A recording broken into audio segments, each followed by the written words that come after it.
조선 초 왕비들은 모두 파란만장한 세월을 겪는데 정한왕후는 스스로 권력에 대한 욕심을 버려 편안한 노후와 천수를 누립니다. 오늘의 왕비로 배우는 한국사 조선왕비실록은 남편을 똑 닮은 후덕한 왕비 정한왕후 김씨의 이야기입니다. 정한왕후 김씨는 조선 제2대 국왕정종의 왕비이자 조선의 첫 번째 대비인데 태조 이성계의 둘째 며느리이며 월성부원군 김천서의 딸입니다. 김천서는 김경손의 아들 김신의 아들이라는 설이 있고 경주 김씨족보에도 그렇게 올라가 있지만 후대의 족보를 기록하면서 본명이인인 김신을 혼동했을 가능성이 높습니다. 본관은 경주 김씨이며 어머니는 이해의 딸인 담양 이씨라는데 정한왕후가 왕비가 되자 아버지는 부원군, 어머니는 국대 부인이 됩니다. 세종실록을 보면 태종이 상왕으로 있었을 때에 세종이 정한왕후의 아버지 월성부원군의 벼슬을 문화저시 중으로 증직시켜 주었다고 합니다. 정종은 즉위 당시 나이가 만 41세로 즉위 당시 만 57세였던 부친 태조 다음으로 역대 국왕 중 나이가 많았으며 정한왕후는 왕비 즉위 때에 나이가 가장 많은 왕후입니다. 1398년 왕자의 난으로 남편인 이방과가 왕세자가 되면서 왕세자빈이 되어 덕빈으로 봉해졌으며 이어 국왕의 즉위하자 덕비로 봉해졌습니다. 오직 김씨는 단이 성장하고 유한정정하였다. 왕비로 책봉되면서 받은 책문 중 1400년 정종이 태종에게 양위하자 순덕 왕대비의 존호를 받았는데 야사에 따르면 정종에게 양위를 권한 사람이 정한왕후라고 합니다. 그녀는 정종이 왕위를 오래 유지하다간 방언에게 죽임을 당할 수 있다고 판단해 양위를 적극 권했고 정종도 같은 생각이라 왕위에서 물러날 수 있었습니다. 여기서 잠깐, 이방관은 어떻게 2대 왕위에 오를 수 있었을까요? 정종 이방관은 1차 왕자의 난 이후 세잘 책봉되고 그 후 2대 왕에 오르게 되는데 모든 것이 태종 이방원의 힘에 의한 것임은 많이 알려진 사실입니다. 이방원이 왕자의 난을 일으킨 후 자신이 직접 세자가 되기는 뭐해서 이방가를 올리는 것인데 그럼 왜 하필이면 이방가였을까요? 이방원과 이방관은 그 전부터 무척 가까운 사이였던 것을 알 수 있는 것이 이방원이 선주교에서 정몽주를 죽일 때 참여한 유일한 형제라는 사실에서도 알 수 있습니다. 게다가 이방관은 전형적인 무인 체질이라서 정치에 별로 관심이 없었기 때문에 이방원으로서는 잠시 내세우는 허수아비로는 최고였을 것입니다.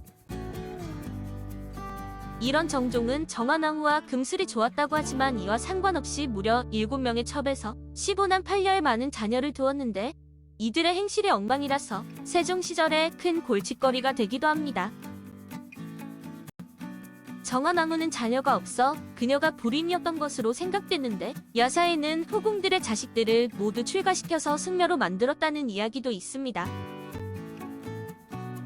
정종의 첩 중에 기생 출신인 김애라는 첩은 바람기가 대단해서 많은 남자들과 바람을 피웠다는데 아들을 낳았지만 정종은 애비가 의심스러워 아들로 대하지 않았다네요.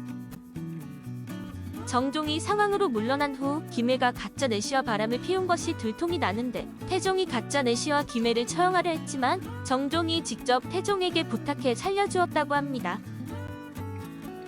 김애는 끝까지 자신이 낳은 아이를 정종의 아이라고 주장했지만 정종은 인정하지 않았는데 그래도 죽을 때까지 김애 모자를 보살펴는 주었다고 합니다. 정한왕후는 정종과 개성 백룡산 기슭의 인덕궁에서 여생을 보내다가 대종 12년인 1412년 6월에 58세로 생을 마감합니다. 정종과의 사이에 자녀는 없었으며 천식으로 죽었는데 태종의 왕비인 동서 엄경왕후 민씨가 무려 47세의 나이로 막내를 낳은 지 이틀 후에 죽은 것입니다. 태종이 후궁을 들이는 일로 인해 원경왕후와 부부싸움을 하자 상왕 정종이 못마땅해하며 태종에게 유일하게 한 소리를 했을 정도로 애처가였다고 합니다. 태종실록 3권 태종 2년 2월 11일 갑자 세 번째 기사 1402년명 검문사년 상왕의 충고에 따라 가래색을 파하다. 가래색을 파하라고 명하였다. 상왕이 사람을 보내어 임금에게 말하기를 왕은 어찌하여 다시 장가 들려고 하시오? 내 비록 아들이 없어도 소시의 정으로 인하여 차마 다시 장가들지 못하는데 하물며 왕은 아들이 많으니 말해 무엇하겠소? 하였다. 또 이숙범 박성명 등도 따라서 청하였으므로 바로 파할 것을 명하였다. 앞에서 말한 것처럼 정종은 정한왕후와의 사이에서 자식이 없어 선빈지 씨가 낳은 두 아들 중 한 명인 덕천군의 후손이 기반을 이루고 있습니다. 정한왕후는 당대 부드러운 성격에 검소하다는 평가를 받았는데 실록에도 유한덕이 있고 투기하는 마음이 없어 내조가 대단히 많았다는 기록이 있습니다. 친척들과도 무난하게 지냈는데 정종도 정직하고 바른 성격의 인물이라서 이들 부부는 궁합이 잘 맞았던 것 같은데 후궁에게서 난 왕자와 옹주에게도 잘 대해준 것으로 보입니다. 후일 정한왕후 김씨가 먼저 죽자 태종이 정종의 위로잔치를 열었는데 잔치 도중 정종이 갑자기 아내가 떠올라 혼자 즐기지 못하겠다고 돌아간 일화에서 둘의 지고지순한 사랑을 짐작할 수 있습니다. 태종실록 24권 태종 12년 8월 15일 정묘 두 번째 기사. 상황을 받들고 공궁 수각에서 술자리를 마련하다. 임금이 상황을 받들고 술자리를 공궁 수각에 마련하였다. 날이 저물고 술이 거나하자 임금이 일어나서 춤추며 대원들을 불러 말하였다. 오늘 빨리 파하고자 하지 않음은 내 즐거움에 빠져서가 아니라 우리 상황은 호금에 만나기 어려운 분이기 때문이다. 내가 다른 도덕은 없고 다만 마음에 내외가 없을 뿐이다. 송태조의 말이 통감에 실린 것을 그대들은 보았는가? 좌부대원 한상덕이 소립해보시고 하게 대답하길 신등도 내외가 없습니다. 하여 임금이 그렇다면 군신이 서로 잘 만났다고 이를 말하다 하였다.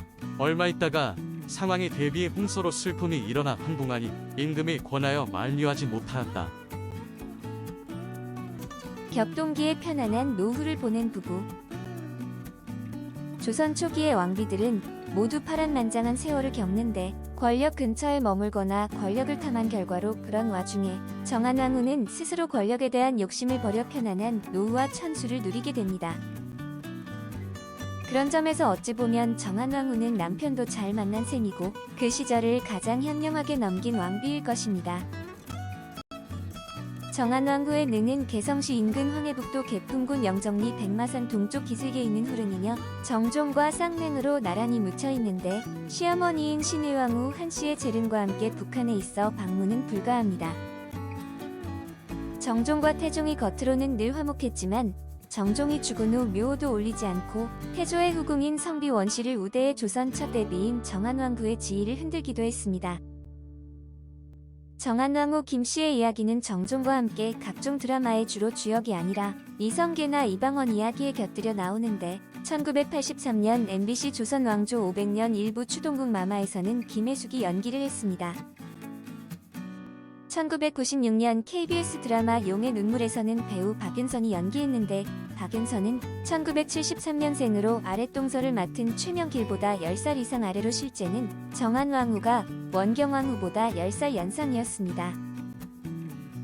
한국의 사극 로맨스 웹소설인 연못의 핀 목화 송경별곡에서는 온화하고 부드러운 성격으로 남편인 이방과에게 사랑받았다는 원역사속 모습들과는 다르게 나옵니다. 방과에게 조강지처로 존중은 받지만 사랑받지 못하면서 마지막에 폭발하며 품고 있던 한을 드러내는 모습으로 묘사되는데 선천적인 불임으로써 자식은 갖지 못한 것으로 나옵니다. 2021년 KBS 드라마 태종 이방원에서는 1999년 영화 여고괴담 두 번째 이야기로 데뷔한 배우 김서연이 연기했는데 그녀의 인스타를 보면 여전히 당시 사진을 대표작으로 내세우고 있습니다. 달빛 기우는 밤, 푸름으로 짙어가는 여름밤, 사흘에이는 추운 바람 부는 겨울밤. 그 어느 때도 언제나 말없이 지켜주고 싶다. 아픔은 저 무한한 우주에 띄워버리고 행복하게 살도록 나는 작은 별 되어 지켜보고 싶다. 풀잎강, 그대 지키는 작은 별.